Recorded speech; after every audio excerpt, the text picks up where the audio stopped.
Hoy día tengo el honor de dirigirme a ustedes para exponer específicamente lo que es la gestión de las adquisiciones del proyecto. Vamos entonces a dar inicio a la presentación, manteniendo el formato de nuestras presentaciones. Mi nombre es Alexis Núñez, soy ingeniero civil industrial, diplomado en Administración y Dirección de Proyectos, diplomado en Administración de Contratos, diplomado en Gestión Estratégica de Contratos. Poseo una certificación INMA en nivel D, que me acredita como gestor en la dirección de proyectos, y hoy me encuentro preparándome para rendirme examen al PMI para certificarme como PMP. Bien, ¿qué es lo que dice el PMBOK respecto a la gestión de las adquisiciones? Dice que incluye los procesos necesarios para comprar y adquirir productos, servicios o resultados que es preciso obtener fuera del equipo del proyecto, ¿ya? Incluye también los procesos de gestión y control requeridos para desarrollar y administrar acuerdos tales como contratos, órdenes de compra, memorándums de acuerdos o acuerdos del nivel de servicios internos, ¿ya? El área de la gestión de las adquisiciones cuenta con tres procesos principales, uno en la fase de planificación, uno en la fase de ejecución y otro en el monitoreo de control. Vamos a ir viendo cada uno de los procesos, son tres nada más, para que vamos entendiendo, y esto nos va a ayudar bastante, incluso para lo que estábamos iniciando, desarrollando el día de ayer y continuando hoy día. Así que nos va a ayudar bastante. Como datos, tendencias y prácticas emergentes en lo que es la gestión de las adquisiciones, dentro de eso encontramos los avances en las herramientas. Aquí se mencionan incluso las herramientas que se encuentran en línea para que los compradores y los vendedores puedan tener un punto único para anunciar las adquisiciones, encontrar los documentos de los procesos e incluso completarlos en línea. Y otra de las herramientas que hoy día se está utilizando en lo que es la gestión de las adquisiciones dice relación con el modelo de información del edificio, o el famoso modelo BIM, que hoy día está bastante en boga. También tenemos dentro de la gestión de riesgos más avanzadas, aquí hablamos de redactar contratos que asignen riesgos específicos, lo hemos comentado ya en un par de ocasiones, de manera que el riesgo lo asuma la entidad que tiene la capacidad de gestionarlos, ¿ya? El que está más capacitado para poder gestionar esos riesgos. Dentro de los cambios de los procesos de la contratación, hoy día en la actualidad es cada vez más común encontrarse con megaproyectos. Estos incluso incluyen al día de hoy relaciones comerciales para compras y servicios a nivel incluso internacional. Eso, por supuesto, hace que sean más riesgosos este tipo de contratos, y cada vez más proveedores trabajan estrechamente con los mandantes, incluso hoy día, para obtener o acceder a mayores descuentos, sobre todo en lo que es la adquisición. Así que se está, en términos de los procesos de contratación, ha habido ahí un cambio interesante, tendencias que ayudan, y lo hemos conversado hoy y discutido un par de veces, incluso lo hemos mencionado en nuestro webinar. Respecto de la logística y gestión en la cadena de suministros, en proyectos complejos, los elementos con plazos de entrega de largo plazo, digamos, pueden incluso llegar a periodos de 1 y 2 años de antelación. Obviamente eso hace mucho más riesgoso estas compras. Dentro de la tecnología y relaciones con los interesados, durante la construcción se instalan cámaras, eso es lo que se está utilizando mucho hoy día, cámaras web en la obra que permiten monitorear de manera periódica, digamos, el avance y establecer, por supuesto, registros de manera tal de que en caso de alguna complicación haya poca ambigüedad respecto de lo que está sucediendo, ¿no? En la parte de las contrataciones también hoy día se está usando las contrataciones a prueba, que no es más que contratar inicialmente a algunos candidatos a modo de prueba, como para medir el resultado, cómo se van desempeñando dentro del esquema, y después de eso, digamos, validar si efectivamente pueden o no acceder a una porción mayor del alcance del proyecto, ¿ya? Cómo validar a los potenciales o a los iniciales proveedores. Consideraciones sobre adaptación, debido a que a cada proyecto es único, el director de proyecto, como lo hemos conversado antes, podría incluso adaptar la forma de aplicar los procesos en la gestión de las adquisiciones. Dentro de estas consideraciones se encuentran las siguientes: la complejidad de las adquisiciones. ¿Existe una adquisición principal o son múltiples adquisiciones? Esta es una de las preguntas que hay que hacerse para poder adaptar según corresponda a la organización y al proyecto. También existe la posibilidad de que en diferentes momentos con diferentes vendedores o proveedores tengamos que relacionarnos. ¿Qué tal o cómo está la ubicación física? ¿Los compradores y vendedores se encuentran dentro de la misma ubicación o cercanos, digamos? ¿Qué pasa con las zonas horarias, por ejemplo? Incluso en el caso de diferentes países y continentes que hacíamos mención recién. Dentro de lo que es la gobernanza y el entorno regulatorio, las leyes y regulaciones locales relativas a las actividades de adquisición están integradas en las políticas de la organización en la materia de adquisiciones. ¿Y de qué manera afecta esto en lo que es las adquisiciones mismas? Requisitos de auditoría de los contratos, en fin. Hay varios temas ahí que analizar. ¿Cuál es la disponibilidad que tienen los contratistas? ¿Existen contratistas disponibles y capaces además de realizar el trabajo? Bien, aquí vamos a ver primero el primer proceso, que es planificar la gestión de las adquisiciones. Este es el esquema que presenta el PMBOK, ¿ya? Tenemos entradas, herramientas y por supuesto las salidas de ese proceso que nos van a orientar y nos van a ayudar para ir ejecutando, planificando, ejecutando y por último monitoreando las adquisiciones del proyecto. Por supuesto nos encontramos con un listado de documentos o de planes que sirven como entrada para lo que es la planificación de las adquisiciones, y las vamos a revisar rápidamente. La idea no es ir listando una por una, sino que vamos a ir a algunos puntos específicos para ir monitoreando. Por ejemplo, ¿qué indica lo que es la planificación de las adquisiciones? Durante la planificación de las adquisiciones se determina qué bienes y servicios deberán adquirirse fuera de la organización y cuáles pueden ser previstos internamente por el equipo del proyecto, ¿ya? Se analiza también cuál es el tipo de contrato más conveniente para aplicarlo en cada uno de los casos, obviamente considerando toda la información necesaria para realizar los pedidos de propuestas y presupuestos. Se dejan establecidos una serie de criterios que hay que indicar para que esto se canalice de la mejor manera y se pueda seleccionar el vendedor o el proponente adecuado. ¿Qué necesitamos para iniciar las adquisiciones? La lista de los proveedores preaprobados. Eso es como un input a este primer proceso. Proveedores que ya han sido precalificados por la organización para participar como proveedores de bienes y servicios. Otro tema relevante, este no es un listado detallado y digamos de uno por uno de las entradas que tiene este proceso. Sin embargo, estamos yendo a algunos puntos que nos meten más ruido. Las políticas de adquisiciones. Por ejemplo, evaluar un mínimo de 3 propuestas para adquirir bienes o servicios. Por ejemplo, se puede poner, incluso establecer un monto.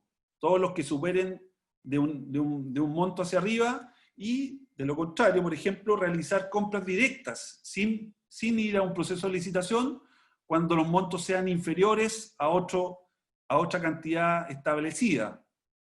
Y por último, los tipos de contrato.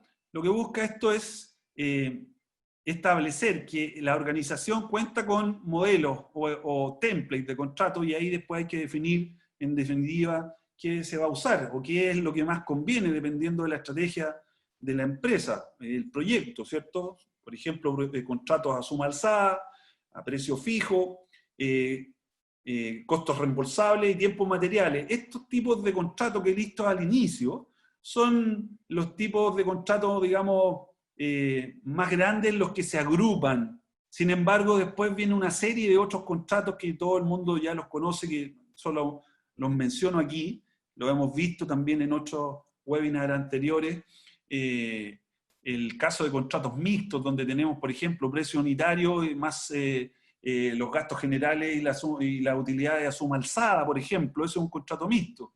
Y tenemos los otros contratos que actualmente se están ocupando bastante, que también hicimos mención y que Patricia explicó claramente en el webinar anterior. Por ejemplo, lo que es el EPC, el EPCM, el BOT, y etcétera. Ahí aparecen otros tantos que tienen que ver también con el tipo de entrega. ¿Ya? ¿Qué herramientas podemos utilizar para este proceso? Investigación de mercado, por ejemplo, evaluar si es conveniente o no.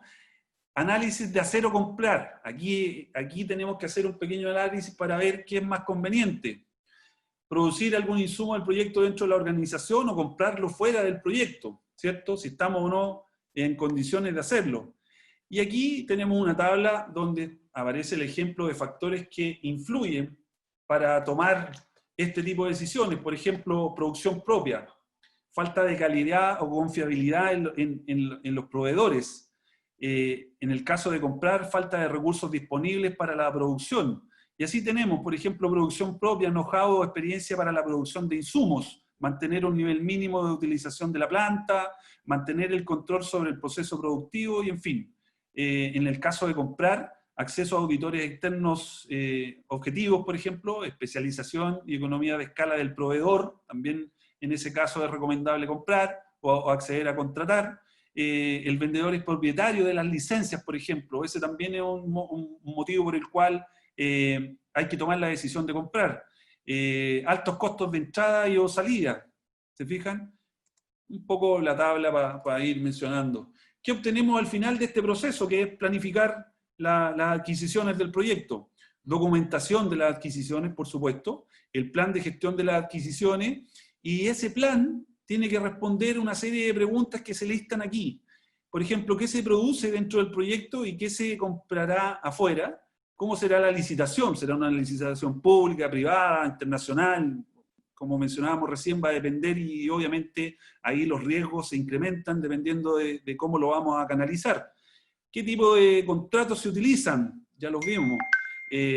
¿Serán necesarias estimaciones de costos independientes para poder comparar las propuestas de los vendedores? ¿Y quién las realizará? ¿Quién va a realizar estas estimaciones? Todo este plan de gestión de adquisiciones debe definir y considerar lo que se lista aquí en esta pequeña tabla. Y también, por supuesto, vamos a obtener la estrategia para ir a realizar nuestras adquisiciones, ¿no? Bien, aquí hay un pequeño modelo, un pequeño cuadro o tabla de flujos donde aparecen los pasos para gestionar las adquisiciones. En primer lugar, definir el enunciado del trabajo, el scope of work, o los términos de la referencia, ¿cierto? Y ahí se listan algunos puntos que sí o sí deberían estar: detalle del bien o servicio, criterios de la aceptación, el pliego de requisitos, por supuesto, personalidad legal, cronograma de entregas, especificaciones técnicas y en fin. Y aquí hay una cadena o un flujo que se anuncia. Por ejemplo, enunciar la licitación. ¿Qué va a hacer? Una licitación se va a publicitar, se van a hacer conferencias, etcétera, para poder dar a conocer. Se van a identificar los vendedores calificados, dependiendo de su experiencia, la cultura de trabajo, la infraestructura que tengan, en fin. Preparar y enviar documentos de la licitación. Muchos de los que formamos parte de este equipo conocemos perfectamente bien toda la batería de documentos que hay que preparar para salir a licitar. Recibir las propuestas de los vendedores o de los contratistas. Después nos vamos al esquema de evaluarlas y generalmente hacemos eso con una apertura que implica primero, obviamente, la apertura técnica y después revisamos los costos una vez que estamos conscientes y estamos convencidos de que estos oferentes técnicamente pueden hacer el trabajo. Después de eso podemos seleccionar ahí al proponente más conveniente, pero sin antes evaluar. ¿Está pegado al alcance del servicio? Si la respuesta es sí, entonces podemos adjudicar el contrato. Si no, tenemos que hacer un nuevo ciclo, qué sé yo, para poder revisar nuevamente, e incluso a veces necesitamos realizar una nueva licitación. Este esquema es conocido y en detalle podemos ir haciendo doble clic donde nos interese más, pero la finalidad, la finalidad, digamos, no es esa específicamente. Aquí tenemos el segundo proceso ya, que es efectuar las adquisiciones. Yo al inicio les indicaba que lo que es la gestión de las adquisiciones del proyecto considera 3 procesos. El primero es planificar, el segundo es efectuar las adquisiciones y por último controlarlas.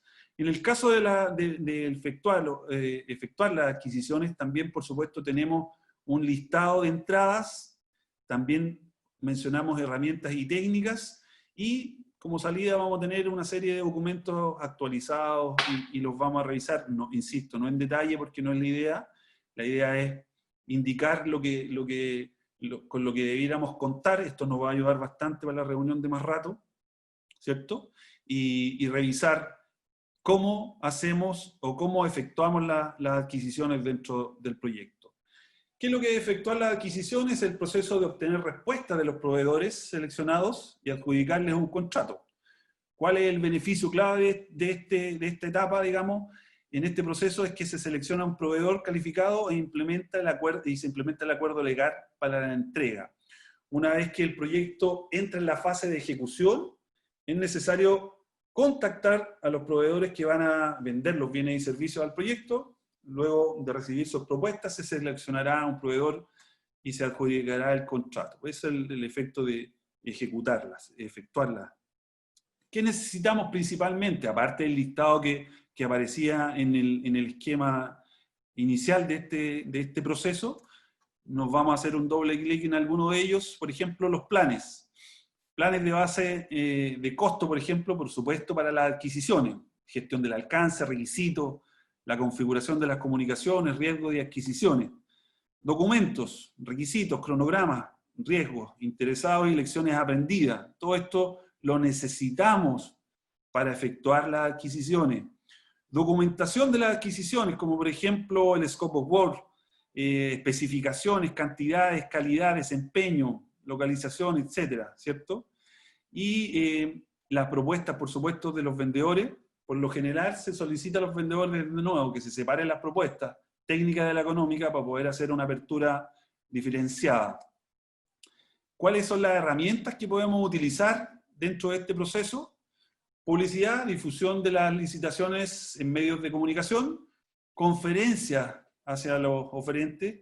Aquí colocamos la documentación a disposición de todos los vendedores o los contratistas más conocidos por el área de construcción, y convocarlos a una reunión para responder algunas dudas que surjan del esquema.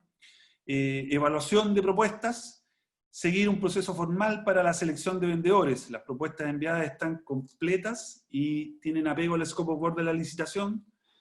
Dentro de las herramientas también están las negociaciones de las adquisiciones para llegar a algún acuerdo mutuo y poder llegar después, posteriormente, a la firma del contrato, ¿cierto?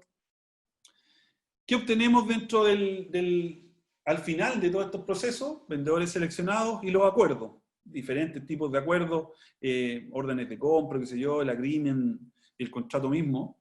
Y como dato, el contrato es un acuerdo legal vinculante entre comprador, vendedor, y puede incluir cláusulas para compartir riesgos entre las partes. Respecto a los riesgos, ya hemos mencionado varias veces que lo que se está implementando hoy día o lo que se busca. En Chile estamos un poco atrasados con eso, pero la idea es poder apoyar a un cambio y ir sobre eso, que los riesgos los puedan manejar quienes están más capacitados para hacerlo.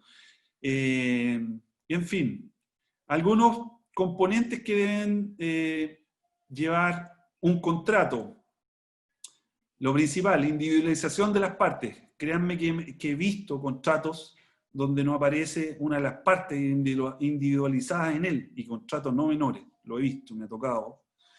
Enunciado del trabajo y sus entregables, cronograma, fecha de inicio y término, informes de desempeño, roles y responsabilidades de cada una de las partes, precio y forma de pago, criterios de aceptación y métricas de calidad, garantías, hay que indicarlas también, los premios y sus multas, soporte de postventa y gestión de las solicitudes de cambio. Esos son algunos de los esquemas o conceptos que deben estar involucrados en lo que es la preparación de los contratos. Ahora nos vamos al tercer y último proceso, que es controlar las adquisiciones, también por supuesto con una serie de entradas, herramientas y técnicas de salida, que las podemos revisar en detalle, sin embargo, como insisto, no es la idea. Sin embargo, podemos hacer clic en algunas específicas que nos llamen la atención y nos puedan apoyar ahora, sobre todo en este esquema que nos encontramos como global. ¿Qué necesitamos para controlar las adquisiciones? Los planes, línea base del cronograma, gestión de requisitos, riesgos, adquisiciones y cambios. Documentos, requisitos y su trazabilidad, hitos, informe de la calidad, gestión de riesgos, gestión de interesados, supuestos de lecciones aprendidas. Acuerdos, los contratos, órdenes de compra, etc. Y documentación de las adquisiciones, solicitudes de cambio aprobadas, por ejemplo. En control integrado de cambio se podrían aprobar cambios en los alcances de las adquisiciones que impactarán en los acuerdos contractuales, gatillando, por supuesto, órdenes de cambio, en fin. Datos de desempeño del trabajo, datos de los proveedores sobre el estado de los entregables del contrato. Eso es lo que necesitamos para controlar las adquisiciones. ¿Cuáles son las herramientas que podemos utilizar aquí para controlarlas adecuadamente? Administración de los reclamos, por ejemplo, gestionar incidentes, pugnas, reclamos e imputaciones cuando no hay un acuerdo. Revisión de desempeño de los contratos, evaluar si el vendedor está cumpliendo derechamente con lo que se estandarizó, con lo que se acordó en términos de calidad, alcance, costo y plazo. Inspecciones, que no es más que una revisión estructurada del trabajo del contratista. Auditorías de las adquisiciones, revisiones formales y sistemáticas de todos los procesos de las adquisiciones. ¿Qué obtenemos al final de todo este proceso del control de las adquisiciones? Adquisiciones cerradas, notificación formal por escrito del vendedor cuando culmine el contrato, los finiquitos. Información sobre el desempeño del vendedor y cómo ha sido el desempeño en la ejecución del trabajo mismo. Solicitudes de cambio y ajustes a los distintos documentos del proyecto, digamos, y actualizaciones de la documentación de las adquisiciones, por supuesto. Como resumen de lo que es la gestión de las adquisiciones, aquí está una integración de todos los tres procesos, donde aparece como número 1 la planificación de las adquisiciones y algunos inputs importantes, por ejemplo, la lista de los vendedores ya precalificados, el alcance del cronograma, ¿cierto? Presupuestos, requisitos, como input de la planificación. Y como salidas, el scope of work, adquisición, la definición de hacer o comprar, los criterios de selección, y en fin, podemos revisarlo en detalle, pero este es un resumen de lo que ya vimos, un esquema donde aparecen las tres etapas y los tres procesos principales, los tres procesos con los cuales cuenta la gestión de las adquisiciones. Y por último, quise incorporar esta lámina que indica cuáles son los errores principales o los errores en la gestión de las adquisiciones. Uno de los errores es no evaluar el desempeño de los proveedores, por ejemplo. Otro error importante es no medir la gestión de compras. No estandarizar a los proveedores, estandarizar los parámetros de todos los proveedores que todos los proveedores tienen que cumplir. Falta de seguimiento a la orden de compra. Y por último, la carencia de políticas de compra. Estos son los errores principales que generan después una serie de complicaciones durante el desarrollo del proyecto y nos van a complicar la vida en lo que es el área de la gestión de adquisiciones. Si velamos por cumplir estos procesos que acabamos de mencionar y evitamos no caer en estos errores, nos va a ayudar bastante el manejo de la gestión de las adquisiciones dentro de un proyecto. Bien, eso es por mi parte. Agradezco la audiencia y les pido que abran los micrófonos y las cámaras para ir comenzando a discutir respecto de esta presentación. Don Alex, muchísimas gracias por su presentación. Bueno, claramente me hace sentido toda la presentación, de pe a pa, desde la primera lámina hasta la última lámina, en el proceso o la gestión de las adquisiciones. Importante todo lo que nos mencionaste en la presentación, y yo tomé aquí algunas cositas que anoté, donde muchas veces el proceso de la adquisición, que depende de otra área, que es el área de abastecimiento o el nombre que tenga, no va de la mano con el usuario interno, el usuario que realmente necesita la adquisición. Y a veces se produce una suerte de confrontamiento entre el usuario y el área que va a manejar la adquisición, porque muchas veces no existen los plazos definidos por el área de adquisiciones en decir yo me demoro tanto en una compra nacional, tanto en una compra internacional, dependiendo del monto del contrato, lo que tú mencionabas en una de tus láminas, mi proceso va a ser el siguiente y yo me voy a demorar, por decir, 40 días en poder realizar la compra. Y cuando existe ese desconocimiento, por falta de comunicación, por lo que se quiera, muchas veces el usuario, que a mí me tocó ser parte muchas veces como usuario, yo quiero que la compra se realice para mañana. Y ahí ando diciendo, el área de abastecimiento en realidad no ha realizado mi compra, no se ha realizado la compra como yo la necesitaba, etcétera. Pero en realidad era que yo no conocía los plazos en los cuales realmente se realizaba la gestión del abastecimiento para el cual yo necesitaba. Obviamente, dentro de una compra normal, existen también, que también fue mencionado en la presentación, las compras que son de necesidad de asignación directa, y también habría agregado yo ahí que esas compras de asignación directa siempre van dentro del marco establecido por la compañía. Muchas veces por necesidades de urgencia, porque es proveedor único, eh, o alguna otra especificación que se le entregue a ese proveedor para poder hacer una asignación directa y estar dentro del marco establecido por la compañía en esos temas que son muy delicados en términos de dineros que se asignan para las compras directas. Eso, eso. Gracias, Alexis. Perfecto, Francisco, gracias. Está levantando la mano ahí Carlos Gallardo, por favor, adelante. Sí, bueno, gracias Alexis por la presentación. Pude aprender un poquito más de lo que es adquisiciones y claro, dando la opinión del lado, del punto de vista usuario, comparto plenamente con lo que dice Francisco y creo que todos hemos tenido alguna experiencia de ese tipo. Es importante lograr acuerdos y conversaciones cuando se tienen adquisiciones de por medio, sobre todo para conocer cuál es el requerimiento del área usuaria. Si bien uno puede tener expertise mecánica en el caso de un repuesto, pero sí qué es lo que se requiere y por qué se está pidiendo de tal característica. Eh, Muchas veces nos tocó ver, y lamentablemente por no existir un lineamiento o parte de acercamiento por las distintas áreas, los KPI usuarios y los KPI de adquisición y abastecimiento van para dos direcciones completamente opuestas. Así El es. KPI de adquisición tiene como fin ahorrar lucas y el fin del usuario es tener el repuesto que requiere de mejor calidad para que el proceso siga funcionando. Entonces, si eso no se logra un acuerdo entre las partes, empiezan a ocurrir muchos conflictos. Yo les puedo contar, tengo muchos ejemplos, pero uno que me acuerdo que fue que casi nos deja un problema grande. Nosotros hicimos la adquisición, hicimos las bases técnicas, la solicitud de gastos para comprar el rodado de una pala minera que estábamos requiriendo ya para cambio. El proceso fluyó, se aprobaron las firmas. El tema que estaba en un proceso de centralización de esa minera, en ese momento estaba todo en Santiago, se estaba cortando los queques de las compras.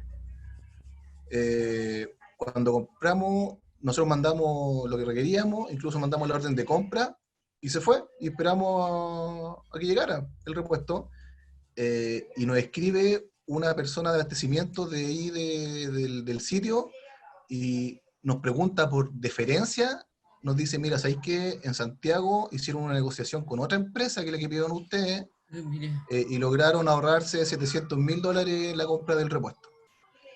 Y yo veo el correo y el oferente que nos había hecho, o por el cual se había cambiado, y nosotros habíamos probado ese producto y no nos había resultado. De hecho, la producción de esa pala había caído casi en un 15% porque ese componente, ese repuesto no funcionaba. pero el área de abastecimiento no sabe eso. Y lo único que quiere es juntar lucas. Bueno, al final logramos, se desesperaron porque ellos, ¿qué hicieron ellos? Cuando se ahorraron esas 700 lucas, las bajaron del presupuesto y ya las presentaron como resultado. Y nosotros como organización dijimos, no, no te vamos a aceptar ese repuesto. Y se volvieron locos, tratando de buscar, empezaron a buscar en China, ¿no? Se volvieron locos. Y lo sentamos con ellos y le dijimos, así es que lo único que pueden hacer es negociar el precio con el vendedor. Negocien con ellos y bajen lo que más puedan en el valor del repuesto. Pero así se logró conversando, pero si no hubiera mandado ese correo la persona de faena, como por deferencia casi, hubiéramos tenido un problemón ahí en la faena si hubiera llegado el repuesto. ¿Y qué pasa? Yo creo que pasa muchas veces. No sé, Marco, por ejemplo, nos conversaba que tenía que hacer adquisiciones para el tema de Chucky subterránea y tiene que haber tenido algunos problemas, me imagino, de conocer de los usuarios con lo que se pedía, con lo que se compraba, o cómo se hacía que se lograra la comunicación ahí entre las áreas interesadas. Sí, eso es súper importante porque en la medida que seamos capaces de involucrar a los interesados sin dejar y sin descuidar a ninguno y de manera temprana, que es lo más importante, vamos a poder llegar a consenso y agilizar y darle más fluidez a los temas. Tenemos que entender, y esta parte yo lo hablo por el área de adquisiciones como tal, hay que entender que el área de adquisiciones es un área que entrega servicio, que estamos para servir y para apoyar el resto de la gestión y el resto de la construcción del proyecto y la operación. ¿Ya? Adelante, Marco, que está levantando la mano. Siento en la experiencia de haber trabajado en estas áreas de proyecto y de compra y abastecimiento durante muchos años. Siento que uno de los grandes errores que cometemos las áreas de abastecimiento es generar procedimientos que son para nosotros y no los compartimos. No educamos a nuestra contraparte. O sea, tenemos un procedimiento de abastecimiento que es una muy linda letra, que está en mi cajón del escritorio, y no me paro y no soy capaz de ir a capacitar a mi contraparte, como por ejemplo el jefe del área técnica o el mecánico, de indicarle por qué son los procesos, cómo es el proceso y cómo funciona. Porque claramente que lo que yo quiero entender con el ejemplo que acaba de colocar es que desde el punto de vista de abastecimiento hay otra área que me está haciendo la pega, hay otra área que está comprando y que no corresponde que compre. Entonces, claramente, cuando me llega una propuesta con un valor y yo puedo salir a buscar al mercado algo más económico, claramente que estoy ganando por otro yo como área y generando una gestión de ahorro para la compañía, sin considerar estos elementos técnicos, que son los que acaba de nombrar recién el colega, que iba en desmedro de la operación. Ahora, ¿cómo se soluciona? Sentándonos a conversar, que es lo que estamos planteando recién de poder cuando son compras estratégicas o cuando son compras que definitivamente pueden afectar, yo creo que todas afectan de alguna u otra manera la operación, es podernos sentar con la contraparte y entender el de abastecimiento y que la contraparte entienda, y el de abastecimiento también entender a la otra contraparte. Siento que es un tema de comunicación y que los procedimientos no queden sentados en un escritorio. Vale, gracias Marco. Juan Carlos Carrizo está levantando la mano. Sí, bueno, un poco de la mano y con lo que dijo Carlos, colega, yo creo que hay un tema importante que también nosotros como contract management podemos hacer, que en el sentido, efectivamente, adquisiciones tiene una meta, los proyectos, la operación tiene otra, y hoy en día está pasando mucho que adquisiciones están yendo, perdonando, pero van a los chinos, porque son más baratos, están metiéndose con nuevos productos, y se olvidan de la parte que hace el requerimiento, porque su meta es bajar costos. Y aparte de la conversación, yo creo que acá hay un tema anterior, que es y que tú lo mencionaste, que es el control. Dentro del proceso de adquisición, seguir el control de que efectivamente está comprando el área de adquisiciones, porque va a afectar a la operación o va a afectar en este caso al usuario.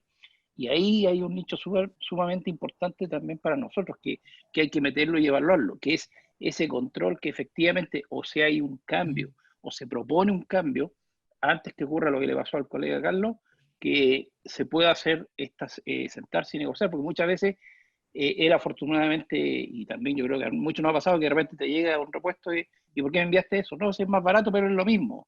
No es lo mismo. Entonces, creo importante ese control, creo importante ese seguimiento que está dentro del proceso y que nosotros es un plus que podemos entregar. Perfecto, sí, de todas maneras. Le voy a dar la palabra a José Rivas y luego a José Ramírez, ¿ya? Sí, Alexis. Bueno, interesante la ponencia que has puesto. Es realidad que la parte logística es un punto bien neurálgico en todos los proyectos. Tú sabes que todo proyecto se basa en una planificación desde su concepto inicial, ¿no?, hasta su cierre.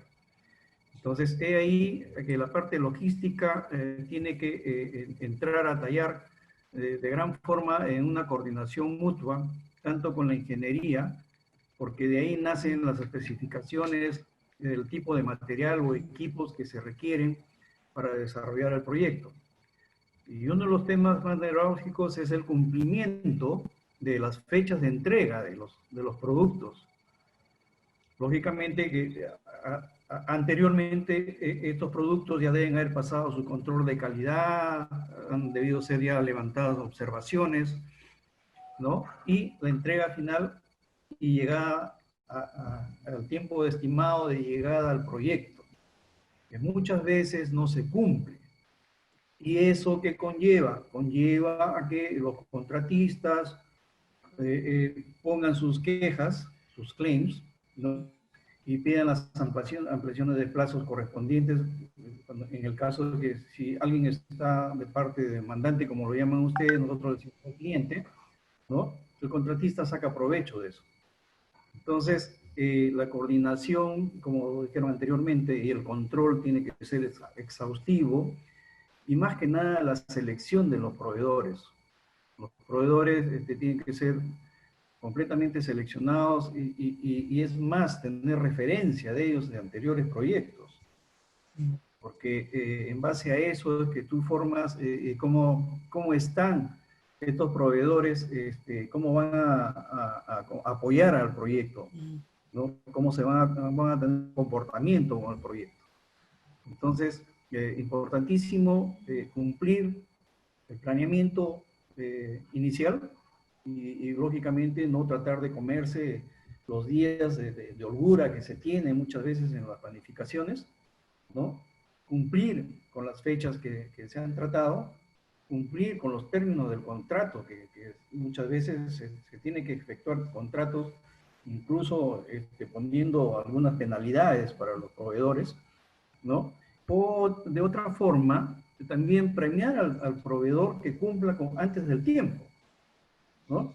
Muchas veces, por pagarle un poco más al proveedor, se crean ahorros en el proyecto porque se gana tiempo. Ganarse tiempo en el desarrollo del proyecto, el cliente va a estar, va a dar la conformidad porque el cliente va a empezar a producir antes, ¿no? Entonces, cuán importante es este tema de la logística, ¿no? Ese es mi punto de vista, Alex, y para todos. Perfecto, José Luis, muchas gracias, totalmente de acuerdo. Le paso la palabra a José Ramírez, que estaba levantando la mano ahí. Sí, mira, en el tema de adquisición, tanto de compra de repuestos, componentes, contratos, hay un área que a mí me tocó, que es débil, que es la parte de la logística. Siempre nos encontramos después con el problema que no sabíamos dónde dejar las cosas, y después era todo el tema asociado a la internación de los productos y después al traslado del producto a faena. Y ahí te das cuenta que en realidad no se había hecho un estudio acabado, ni el proyecto lo había considerado, que era el tema del trayecto, o todo lo que significaba el estudio de trayecto, de transportar cosas, y el tema de que cuando tú te llegas a faena, es que los puentes no te dan la capacidad, no te dan la capacidad para traer los elementos. De repente, por ejemplo, después nos dábamos cuenta que teníamos que reforzar los puentes, teníamos que, todo el tema de la logística en sí, es toda una mafia. Acá en Chile es toda una mafia. Tú sabes que para trasladar, por ejemplo, un componente que es sobredimensionado, te encontrás con mafias en la ruta. Cada concesión es una mafia. Por ejemplo, si tú quieres traer algo, me acuerdo de Andina a Chucky, te encontrás como 3 concesiones y con 3 tipos y todos los carabineros trabajan de una manera diferente. Los carabineros trabajan de lunes a viernes, otros no les gustaba trabajar de noche, otros no querían trabajar de día, etcétera, etcétera. Y todo eso significaba un tiempo que significaba que a veces no teníais considerado en lo que significaba traer algo, ya sea del norte, generalmente casi todos los componentes llegan al norte, habían unos que llegaban a Valparaíso, pero era todo un submundo. Y lamentablemente esos son materiales que a veces no los conoces. Y después te entregáis a la otra parte de la capacitación, de entrar al producto y hacer si compráis un equipo, no sé, era toda la capacitación y tampoco lo habéis considerado. Y cuando tú entras a una faena, todo lo que significaba la acreditación del personal. Entonces, son muchos problemas y yo creo que, así como tú bien lo explicaste, si no está bien planificado, no está bien considerado, significa ir de bote en bote. Y es el riesgo que a veces los proyectos tienen, que las cosas no llegan a su tiempo, como lo decía el colega, y todo lo imponderable que esto significa. Eso. Patricia, adelante. Gracias, José Ramírez. Excelente la presentación, maestro. No pude compararme con tu presentación, Patricia. No, excelente. Súper clarita, súper clarita. Lo único que me gustaría, porque así, Alexis, lo dijiste absolutamente todo, el proceso está completo y todos han ido aportando lo que hemos vivido todo en la ejecución de nuestro proyecto, que al final tenemos nuestro departamento, lo dijiste tú hoy día, lo dijimos en la charla pasada, que tenemos un departamento de compra maduro o no. ¿Cuáles son los tiempos de respuesta de este departamento de compra? ¿Son compradores? ¿Ah? ¿Salen a calle a buscar así el peso? ¿O es un departamento con personas que tienen experiencia y si no tienen la experiencia involucran al project manager en el proceso de compra para poder implementar la herramienta que tú indicaste en el proceso de la adquisición, que es la formalización de la compra, que es la entrevista, el asegurarse de lo que yo estoy comprando es lo que requiero y en la calidad especificada. Pero, yo siento que todos lo han dicho súper bien. Me gustaría que a lo mejor tú, que ya veo que dominas el tema, Alexis, pudieras reforzar un poquito más, no sé si hoy día o en una próxima presentación, el tema de lo que es la herramienta, el BIM. El BIM es una herramienta de software que en este minuto está siendo una joyita para nosotros para poder gestionar los cambios entre todos los proveedores. Porque lo que hace BIM es, va modelando, por ejemplo, si nosotros tenemos que cambiar una sala de control del -2 al -1, eso significa inmediatamente que vamos a tener, ejemplo, que hacer una modificación en la escalerilla, modificación en los cableados, se va a tener que correr el viejito del transformador, ya no va a poder pasar en la tubería de agua. Así hay un cambio completo en la obra. ¿Y qué es lo que hace la metodología BIM? Primero, nos pone a todos los contratistas de acuerdo. Todos estamos viendo qué vamos a tener que hacer producto de esta necesidad del cambio del proyecto. Y además va llevando un control de la gestión del cambio.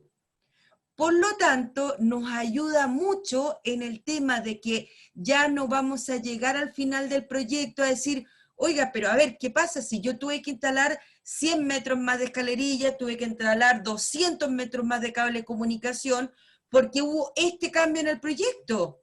¿Ah? No nos vamos a ir ya a una reclamación, aquí va quedando el registro de todos los cambios. Es una súper herramienta, yo no la he usado, solamente he ido a presentaciones, pero se viene y ya está implementándose. Por ejemplo, acá en todo el complejo Territoria, el que está ahí en la esquinita de Tobalaba con Apoquindo, Territoria, la gestión de ese proyecto, gestión cuando yo hablo de la construcción, se lleva con BIM. Bien. De hecho, en Coelco ya se está exigiendo a todos los contratistas. Sí.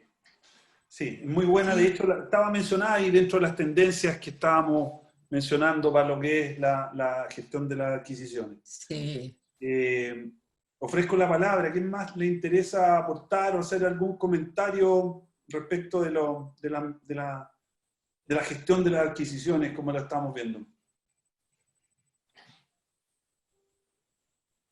Don Francisco, no falla. Adelante. Lo que se me quedó en la introducción anterior es la determinación y claridad en la moneda en la cual se realiza la gestión de compra. Me ha tocado contratos en los cuales he tenido que pagar en euros pensando que era en dólares. Y es importante tener el acuerdo, ¿cierto?, de la moneda de pago con lo cual se realizará el pago y visualizar hacia adelante cuáles son las proyecciones de dichas monedas de pago. Eso. Gracias, Francisco. Sí, totalmente. Pasa muchas veces, ¿eh? Pasa incluso hoy día que aquí nosotros en Chile estamos ya acostumbrados a hacer contratos en pesos, en dólares e incluso en UF. Así que, Ojo, Francisco, ojo, Francisco. Sí, pero Alex y Francisco, ojo, que uno de los esenciales dentro de un contrato es el precio. Por lo tanto, un contrato que no tiene claro el precio, ¿ah?, puede darse por nulo bajo el Código Civil. Lo que a mí me ha pasado, y ahí apoyando lo que menciona Francisco, es que me he encontrado en ocasiones con que el monto y el valor del contrato está establecido. Sin embargo, hemos llegado a tener problemas al cursar el primer estado de pago porque el contratista hace la presentación en euros. Me ha pasado. Y resulta que todo, incluso en el sistema, a veces en los sistemas que ocupamos, SAP y cuantos otros que existen, otros que todo el mundo conoce, está ingresada la plata en dólares. Y resulta que comienza un problema y nos tenemos que ir a revisar. Me ha pasado, lo digo porque lo he visto. Entonces, y después nos vamos a ver la oferta y resulta que efectivamente la oferta, cuando se entregó la oferta, venía en euros. Y nadie hizo ningún comentario ni se percató de que la oferta que había entregado el contratista era en euros. Por ejemplo, ha pasado. Obviamente, alguien falló, pero si tú, no hizo su pega. Claro, pero si tú hiciste una aceptación formal de la oferta, claro, estás frito. Exacto. Alguien no hizo su pega en la etapa de evaluación de esa oferta, por supuesto. También pasa cuando avanzamos sin problema y después el contratista nos sale con un listado de exclusiones que alguien no las vio cuando evaluó la oferta. Y después saca en la página, oye, en la página número tanto venían las exclusiones y eran 2, 3 páginas de exclusiones y eso yo lo excluí de la oferta. Pero ya el contrato se está ejecutando, también ha pasado. ¿Cierto? Bien, ¿algún otro comentario ahí? Yo veo que Rubén abre los ojos, no sé si en la línea en la que trabaja Rubén no se dan este tipo de cosas, pero en la minería, fíjate, y en la energía pasa mucho, Rubén. Yo te veo ahí, no sé si tú puedes compartir alguna experiencia, Rubén, respecto de lo que es algún error o complicación en lo que es la gestión de las adquisiciones en tu área. Hola, buenas tardes a todos. Es decir, me vuelvo a presentar, Rubén González. Yo no soy del área minera, soy más bien del área de tecnología. Evidentemente que el rubro minero, los montos, y hay situaciones que no he imaginado en mi vida, como el colega que habló de las dimensiones de los equipos. ¿Ah? Me había pasado, pero con cosas pequeñas. Me imaginé ahora una retroexcavadora por un puente y hay que mejorar el puente. Por ejemplo, eso no se me había ocurrido a mí, no había pasado en mi mente. Pero ocurren problemas similares, ¿ah? Con los tiempos de entrega, con las monedas, los tipos de cambio, también. Porque tú cierras, por ejemplo, un contrato ahora tipo cambio a, no sé, el dólar a 600 y la semana que viene está a 700. ¿Ah? Ahí se van a la paila, o al revés también, puede salir ganando, pocas veces, pero ocurre. Y otro colega mencionó también es la reputación o la confianza que tengamos en los proveedores. ¿Sí? No es ir a comprar el más barato, no es mall chino. Lo barato sale caro generalmente. Es un equilibrio. ¿Ah? Y eso sí me ha pasado. ¿Ah? Que el departamento de abastecimiento ha he hecho contratos a suma alzada y después el equipamiento no sirve. Y ahí empiezan ustedes le llaman los claims. Exactamente. He tenido oportunidades que he tenido que botar equipamiento, cajas completas y volver a comprar todo, porque no es lo que se necesitaba. Es decir, hay cosas comunes, pero evidentemente que son en números, en cifras más terrenales. ¿Ah? A eso me refiero. Bien. ¿Alguien más quiere? John, dale, por favor, John. ¿Qué tal, chicos? Bueno, de todas maneras, siempre tenemos que tener en cuenta que a veces hemos firmado órdenes de compra, contratos, un montón de cosas. Y, por ejemplo, a mí me pasó en un proyecto que el equipo estaba entregado sobre camión Pasa y mucho. no en la instalación de la construcción, por decir un ejemplo así de cosas que de repente me he acordado. Y pasan y uno de repente dice, oye, ¿cómo nos pasó a todo eso? Y nadie se dio cuenta que la cuestión iba a entregarla sobre camión y no la iban a entregar en el terreno, sino que era ahí nomás. Entonces, a veces son cosas bien simples, pero todos las dejamos pasar como que fuera algo súper natural. Y la realidad es que ahí cometemos errores todos. Yo creo que hay que siempre estar atentos, tratar de que todos los que participamos de algún sistema, de algún proyecto, ojalá leer la letra chica, porque a veces la letra chica dice cosas que uno no se imagina. Ese comentario. Gracias, John. Sí, en realidad son algunas cosas que uno debiera tener dentro de un checklist. Es decir, yo creo, Alexis, que hay que basarse en la experiencia de todo. ¿Ah? Yo no soy del rubro, como te digo, pero me ha pasado que me llega un equipo y no tengo cómo meterlo. Ha tenido que botar murallas, puertas, cómo lo bajo a un -4, a un subterráneo -4 si no hay ascensor, por una escalera. Cosas de ese tipo que generalmente, por lo menos yo no las visualizaba. Bueno, con el tiempo me he dado cuenta, pero evidentemente que hay personas, colegas, que tienen mucha más experiencia en esto. ¿Ah? Una cosa de Lo 2 otro, toneladas no baja disculpa, por una Alexis. escalera normal. No. A eso Claro, me lo que está refiero. diciendo Rubén, justamente eso es súper válido, porque yo que he trabajado mucho tiempo en ingeniería, nos pasaba que comprábamos el equipo en una etapa de ingeniería de detalles, Temprana. pero no muy avanzada, sino que al comienzo, y al final, después cuando estaba el diseño hecho, el equipo ya estaba mandado a fabricar, estaban construyendo ya, como decía, no sé, por las columnas, las plataformas, no sé, y el equipo efectivamente no entraba.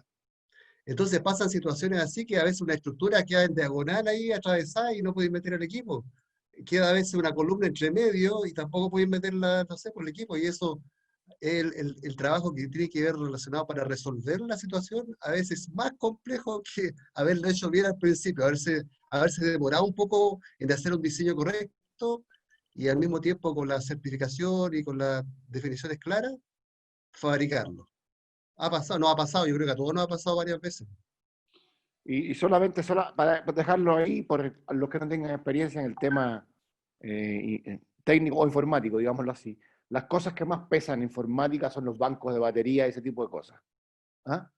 Me ha pasado, no en lugares pequeños, que el edificio donde estamos trabajando no soporta el piso, el equipamiento que le quiere poner encima. ¿Ah? Me pasó con una caja fuerte, por ejemplo. No a mí, pero donde estaba yo. Una caja, una bóveda de un banco sellada a un 5.º piso. En Apoquindo con Las Condes. Ha pasado de todo en la minería, cosas parecidas a eso, pero en otras dimensiones, pero ha pasado. Fíjate que yo tuve una experiencia en... Oye, disculpa, y lo último que quería decir... John, por favor, avanza, dale. No, lo último que quería decir, que me acordé cuando tú dijiste lo del checklist. Efectivamente, en todos los diseños, las construcciones, siempre usamos checklists. Lo que pasa, digo yo, que las personas nos acostumbramos tanto al famoso checklist que tiene punto 1 tal cosa, punto 2 tal cosa, punto 3. A veces le ponen el ticket y no lo verifican. Y ni lee la pregunta, y después tú decís, pasa un año, pasan 6 meses, y después ve el checklist porque se equivocaron, y uno dice, ¿y quién revisó este checklist? No, pues lo vi por su momento y leíste lo que dice la línea 3, la línea 4. Chuta, ahí uno se da cuenta que no, nos equivocamos. Se Sí, acostumbra la gente de repente con los procesos a que son tan sistemáticos que ya después te lo sabes, no es que te lo sepas de memoria, sino que lo repiten nomás. Y eso a veces también hay que darse esa pausa de que alguien distinto revise analice el procedimiento o lo complemente. Es decir, no todo el mundo sabe de todo, a eso me refiero yo. ¿Ah? Ustedes están más acostumbrados a trabajar en faena, pero por ejemplo en el Birman, cerca parece que donde vive Patricia, parece que Patricia anda por ahí, porque siempre comenta ese sector. En el edificio Birman, que es el que está al lado del consorcio, hubo 4 compañías que nos fuimos de ahí porque la refrigeración del edificio no era suficiente para la cantidad de empresas que metieron. Y mejorar las torres de enfriamiento en el techo era llevar con helicópteros por adentro de Las Condes las torres de enfriamiento. 4 bancos nos fuimos de ahí, incluido Microsoft, por un error de diseño como este que te digo. error de diseño. Mira, a mí me pasó, yo tuve la suerte de estar en un proyecto en Cuba, y donde estábamos haciendo la expansión de una planta de níquel, y nos dimos cuenta que la ingeniería la habían hecho con Google Earth. Y no estoy bromeando, ¿ah? Lo digo, pero tal cual. Estaban los trazados, las cañerías por donde estaban postes, pilares, había otro, un pie rack, o sea, no había cómo. Resulta que hicieron la ingeniería anticipada y la hicieron con Google Earth.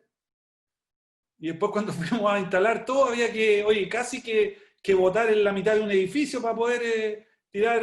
Obviamente había que hacer modificación y ajustes, pero pasa todo el tiempo. ¿Ya? Por la actitud que tiene Gastón me da la impresión de que quiere hablar. Bueno, materia nueva para mí. Yo, si bien es cierto, he estado en proyectos grandes, he visto los problemas que se presentan de coordinación, pero me voy un poco a hacer el resumen de todo lo que hemos ido avanzando y cómo todos los procesos, cómo el Lean Management, el Risk Management van aportando aportan un montón en todas las cajas que tú mostraste, porque es un proceso que tiene muchos hold points y al haber hold point intervienen personas y al haber personas está la posibilidad de que alguien cometa un error y obviamente que no llegara a los resultados esperados. Y ahí, digamos, se me viene a la mente primero entender desde dónde vienen los errores, que es súper importante tener claro que estando la condición en el ambiente es cuando la gente comete los errores. O sea, los errores no es culpa de las personas, sino que de los procesos. Segundo, en todas estas revisiones o estos hold points, el checklist del que hablaban, más que hacer el cumplimiento, es entender qué es lo que estoy buscando. ¿Ah? Es como cuando yo hago la revisión de un vehículo antes de conducirlo. O sea, yo no estoy cumpliendo con hacer el checklist, con llenar la hoja y ponerle la firma, ¿no? Yo estoy buscando alguna falla que me impida mover el vehículo y que finalmente no se provoque un accidente. Entonces, ese tipo de cosas, cuando el usuario no entiende las consecuencias del impacto, si es que él comete un error, eso, digamos, no va a andar. De ahí también hablaron de la comunicación y la participación, que en todos los sistemas de gestión es clave. Si yo no sé, como usuario de un control, cuál es el impacto que se va a producir, difícilmente yo voy a tener la responsabilidad o la contabilidad, digamos, de hacer el cumplimiento a este control. Entonces, se suman mucho. Yo después del el viernes cuando conversamos, lo que nos quedamos, esto de poder tener un proceso para poder quizás detectar estos puntos de chequeo y a esos puntos de chequeo meterle todo lo que hemos ido avanzando, los distintos procesos que vayamos esbozando en este avance de las presentaciones.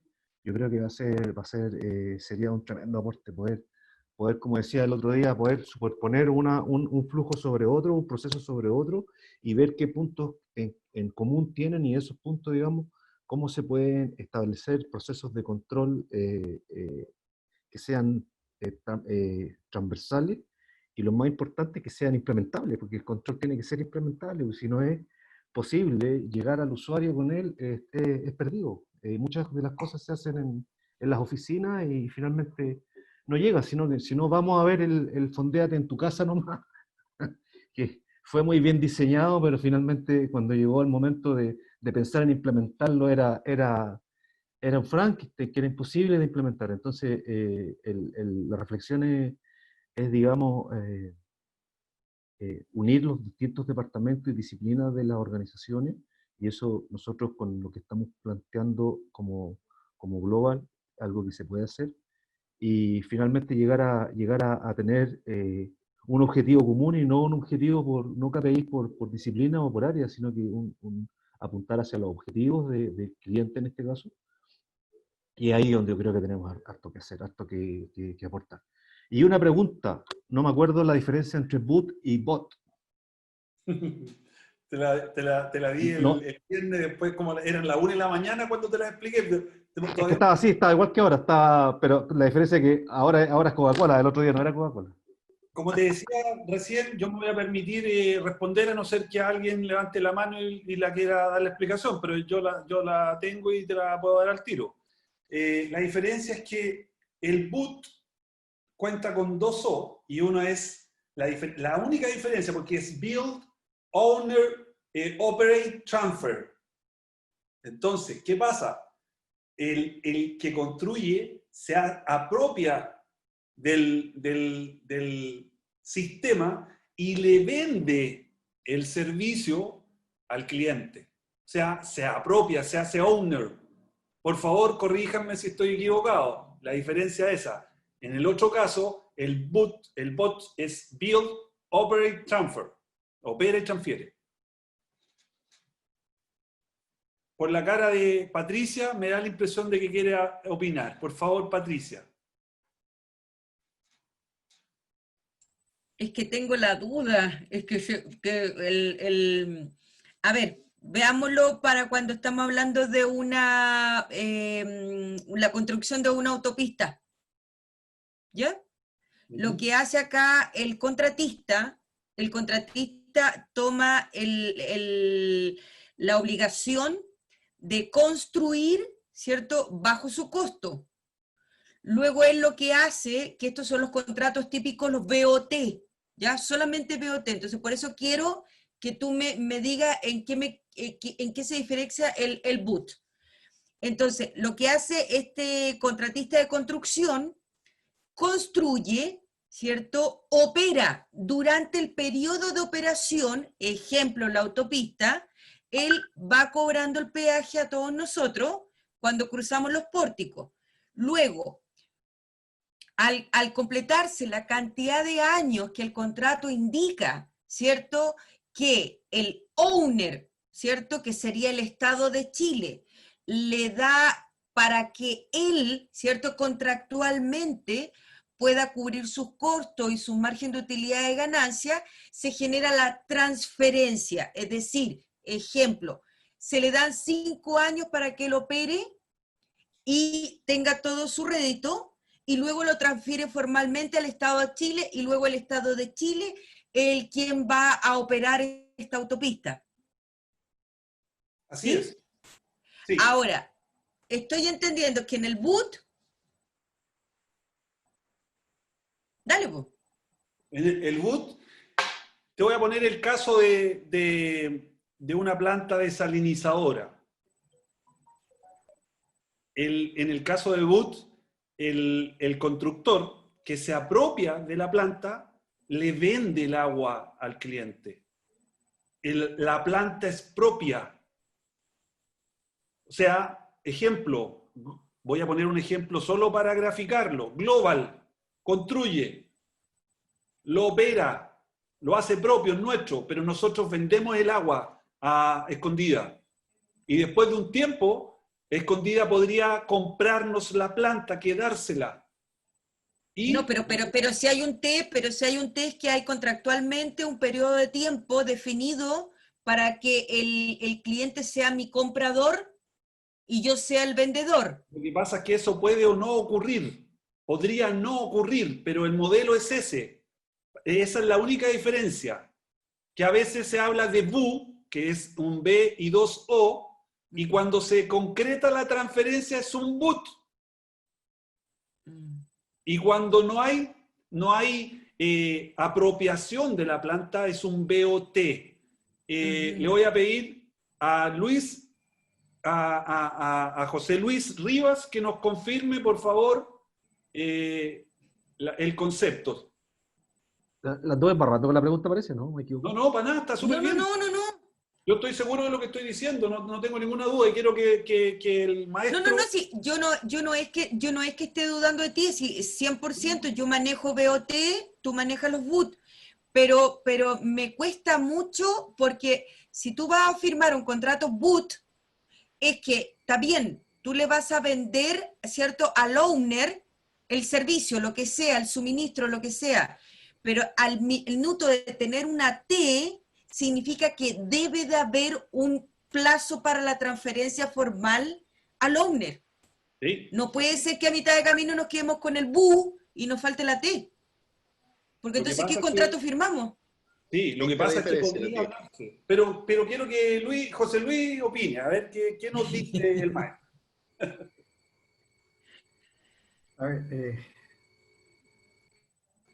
En el caso del BUP, lógicamente la empresa que va a hacer un contrato BUT con otra empresa, esta es la que desarrolla la ingeniería, desarrolla la procura, desarrolla la construcción y opera.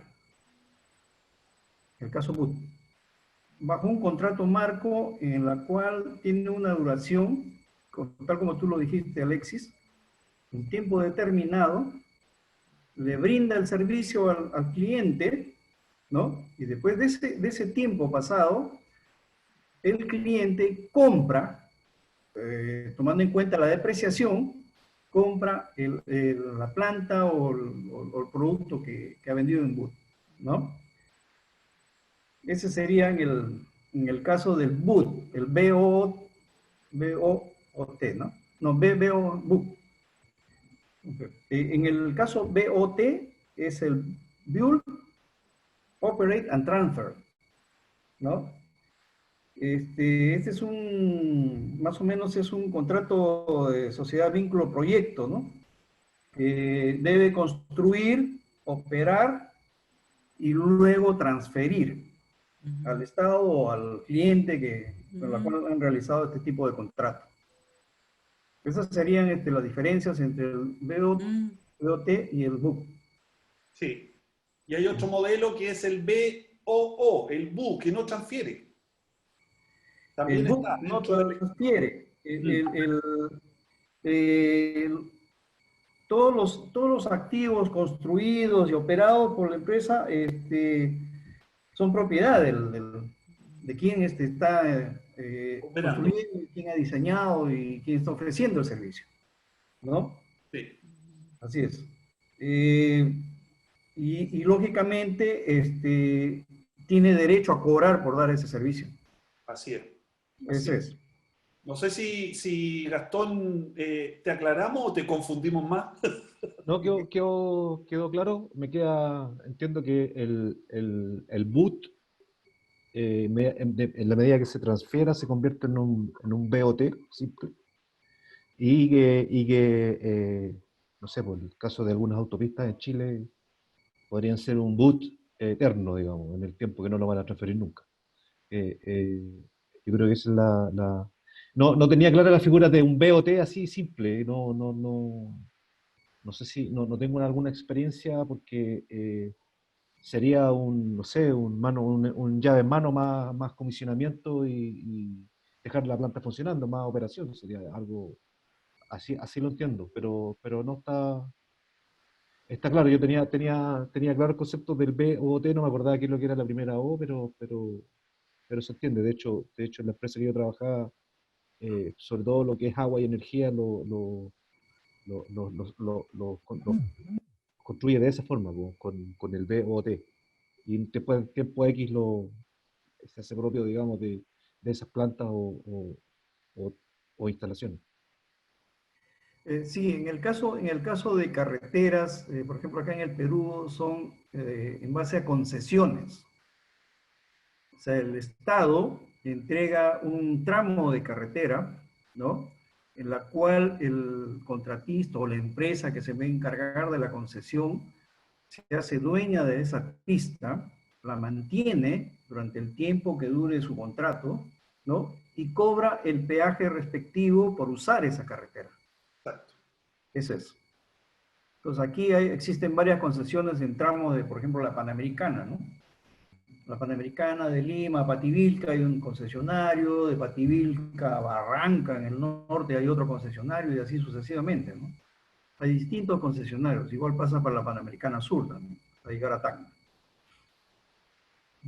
Eso es para que la inversión la haga derechamente el contratista y después se cobre de la inversión que hizo y con la utilidad y todo, y el gobierno o el owner no tenga que desembolsar las lucas, digamos, inicialmente. Así dijo Claro. Ricardo Lago el domingo, que había construido la doble vía sin ni un peso. Lo que pasa es que los gobiernos pues no son buenos operadores de carretera, ¿no? Tienen que concesionar porque si no, imagínate la inversión que deberían tener en equipos, materiales y todo eso. Es más, la burocracia existente es por eso que muchas carreteras están abandonadas y no tienen un buen tratamiento, ¿no? Perfecto. Bien. La Pati se tiene que ir. Pati, perfecto. Muchas gracias por la ayuda, por el apoyo ahí. Y ¿Ya salió ya? No. Estaba tratando de contestarte por teléfono, pero mejor te despedía en vivo y en directo. Bien. ¿Quién más quiere aportar algo? Oye, Alexi, pero no me eches al agua que te estoy escribiendo por el interno, po. No, lo hacen todos, ¿eh? Lo hacen todos, así que lo mismo. José está levantando la mano ahí, José Ramírez. Chao, Patricia, gracias. Yo creo que lo más importante de todo esto, que dentro de tu presentación, quienes hemos participado de adquisiciones, de compra y contratos, es un tema muy complicado en realidad, porque detrás hay un tema que no se ha tocado, pero el tema cultural.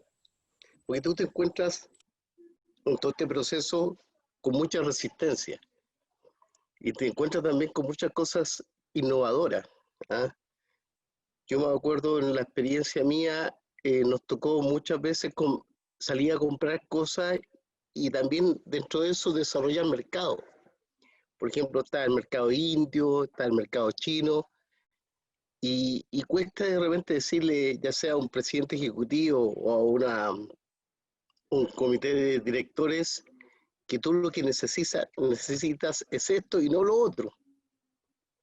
Porque en lo otro, tú sabes los riesgos, pero son riesgos que no se han cuantificado, es decir, no se han podido evaluar porque tampoco lo ha llevado a cabo.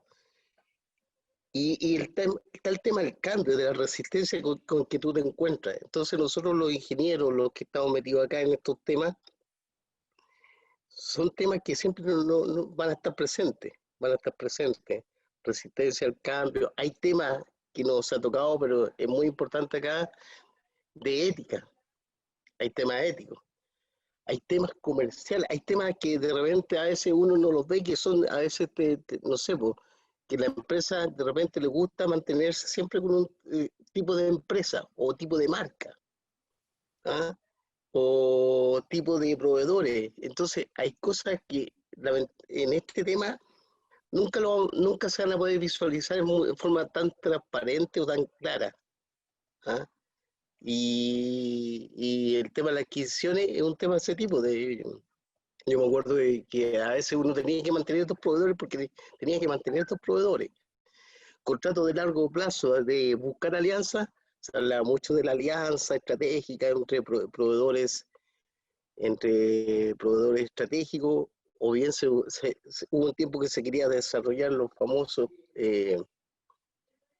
mercados similares, como el caso del norte, en el norte de las mineras, pero es un tema de nunca acabar. Y ahí tenemos que nosotros como profesionales constantemente estar desarrollando, investigando, y eso más que nada.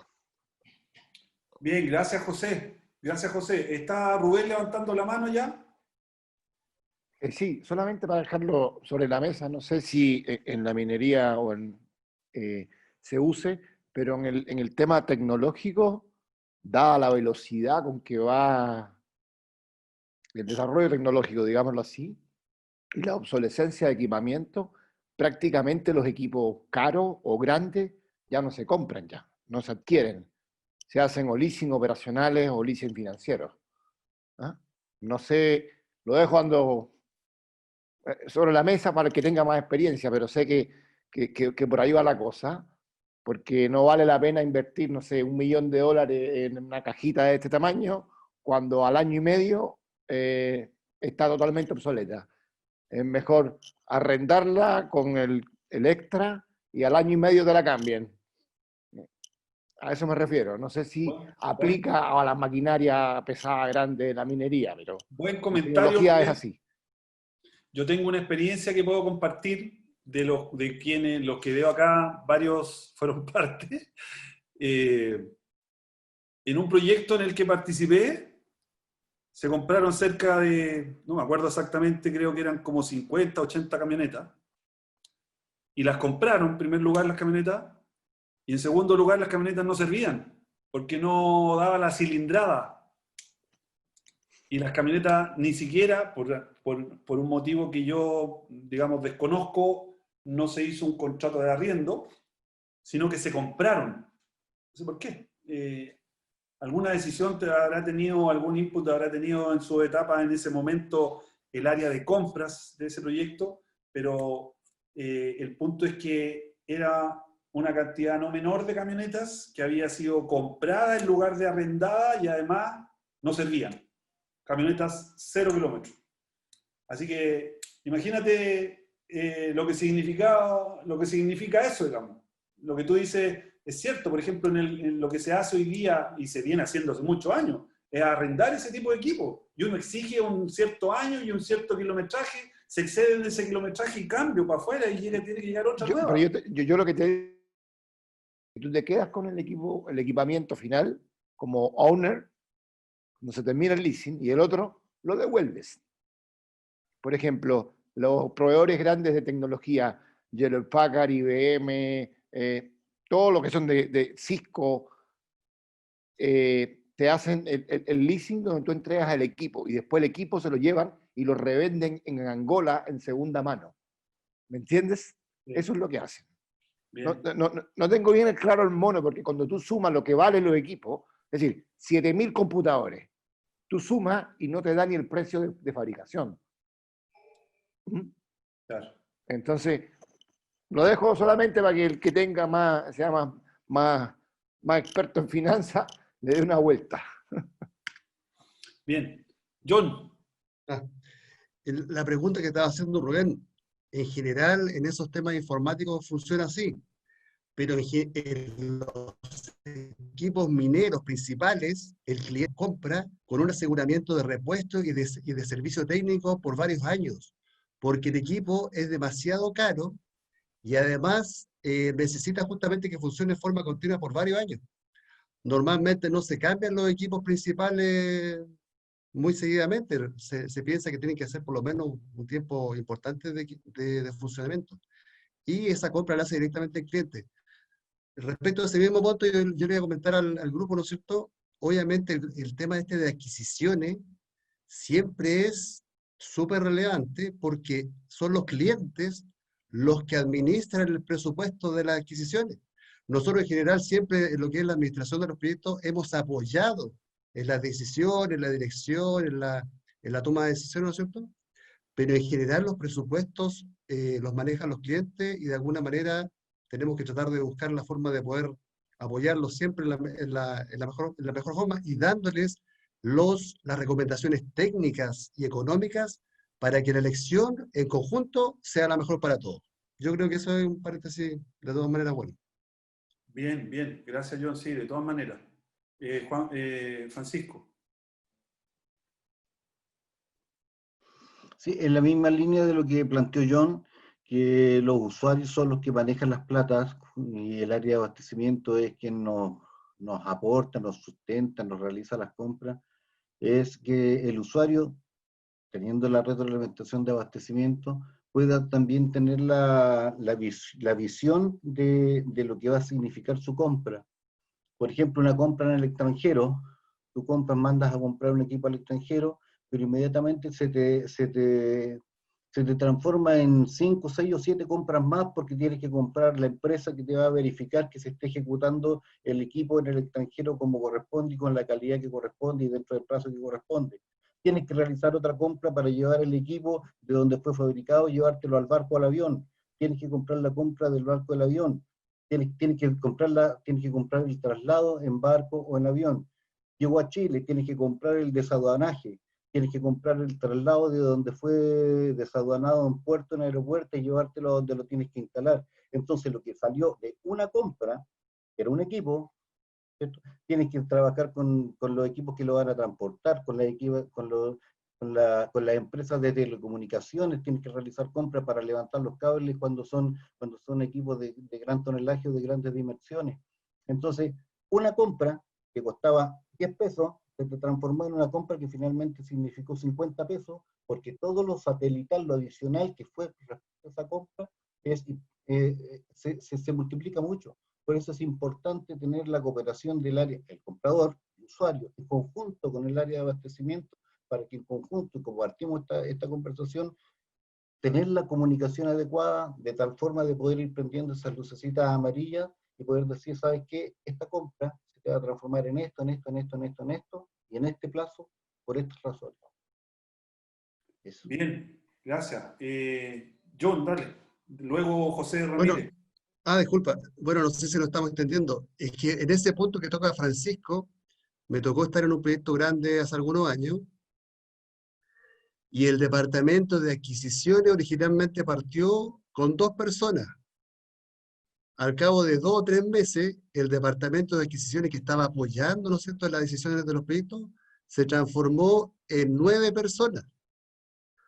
Porque, como decía muy bien Francisco, cada equipo tiene asociado una serie de etapas, ¿no es cierto? Activación, seguimiento, no sé, internación, un montón de cosas que están asociadas, que las personas se tuvieron que hacer cargo, 2 o 3 personas por cada especialidad, para abarcar el paquete de equipos, que no eran, por ejemplo, en la parte eléctrica eran 20 equipos, en la parte mecánica eran 30 equipos. Entonces, al principio el cliente decía, oye, no puede ser que esta cuestión sea un aumento tan explosivo, tan exponencial, pero después se dieron cuenta, todos se dieron cuenta, que efectivamente ese grupo de adquisiciones tenía que ser súper potente, porque si los equipos no llegaban en el momento a la instalación de faena para que operaran y se hicieran todo este funcionamiento, era más complicado todavía.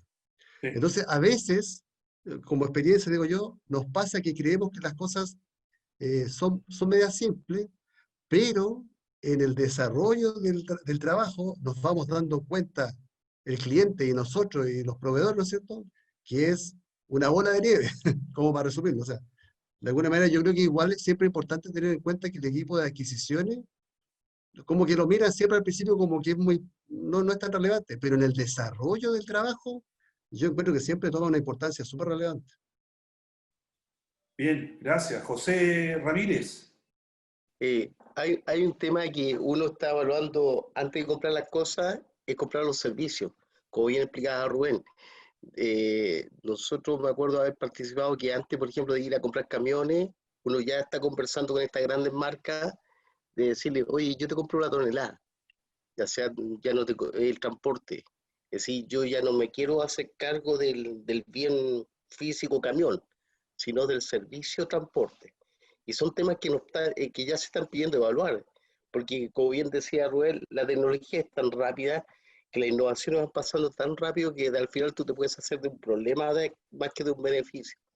Entonces, esos son temas que van cambiando, digamos, llega un momento que incluso los proyectos, de repente, yo me recuerdo que la empresa Mexo ya no estaba vendiendo equipos, estaba vendiendo material trancado, y tenían los viejos plantas, instalaban plantas. Es decir, tú compras el producto que tú requerías de acuerdo a cierta cantidad de tipo de granulometría, entonces ya no te hacías del beneficio del activo. Entonces, bajabas tu nivel de inversiones y manejabas activos tu nivel de costo operacional. Entonces, que también es una estrategia con el tema de las concesiones, que todos bien saben que el Estado no tiene plata para invertir, entonces prefiere comprar activos un servicio. Y le da un contrato de largo aliento que le va a durar 10 años a la empresa esta para que pague su utilidad y todas sus inversiones que tengan que hacer. Eso. Bien. Yo estaba viendo ahí a Jorge Salde, que estaba tomando nota. Quería pedirle la palabra, una opinión. No sé, a pesar de que no me levantó la mano, ¿sí? Eso se llama cuchete. Lo que pasa es que aproveché de tu exposición detallada para ir tomando notas para lo que viene a continuación, más que aportar algo, porque la verdad es que experiencia en adquisiciones no tengo mucha, más que estar revisando cosas pasadas, estar escuchando reportes, cosas así. Pero sí me sirvió para tomar varios apuntes que nos van a permitir trabajar en la próxima reunión que tenemos. Bien, excelente. Bien, equipo, se nos viene otra reunión para revisar la estructura ahora del servicio de lo que es el contract management, ¿cierto? Los que les interese y puedan quedarse son bienvenidos. Los que no, obviamente es entendible.